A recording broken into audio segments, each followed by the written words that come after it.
So here we are looking at the Rossignol Templar 153, and just you know, the review above still stands, but here's, you know, this year's board under the pretty lights. And as you can see, just looking across here, let me flip this. It's got pretty aggressive Magna traction between the waist, a big bump here, two smaller bumps, and then just a very, like, almost nothing bump along here from what I believe. And then that combined with this hybrid camber, and you can kind of see the white on the stickers here is camber zone.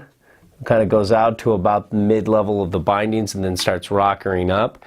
And then you have rocker, so it's 40% camber and 60% rocker and 100% pretty fun.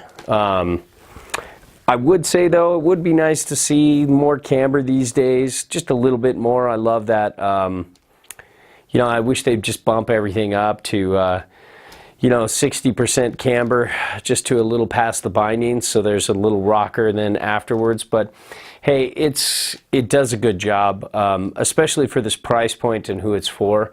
This is an amazing board when it comes to hard snow riding, especially if you're an entry-level rider that wants to center things up, ride switch a lot, but then wants that ability to set it back and get a little more surfy on those powder days and get a little more, maybe even if you're not wanting to get surfy, but just get more directional float.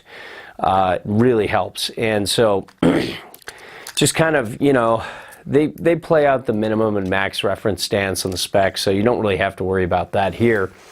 But setting it all the way back, you're at just about 22 1/4 with traditional bindings. Love that there are 6 inserts here.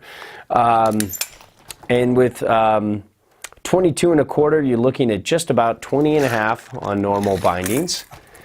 And then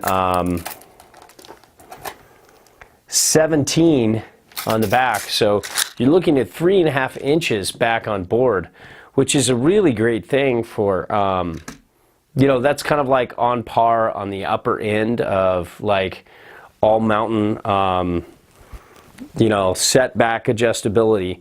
So that's not bad at all. And if you have mini discs, you can play around with it. You can get even further back. Or if you have bindings that allow you to set up here, you can set all the way back and go, even slide it back a little bit more on the super deep days. It's not maybe the most recommendable thing, but sometimes when it's just like, you know, maybe it snows 4 feet, maybe it might be worth a try. But most of the time, if it's just like a foot or two, just, you know, go with the normal.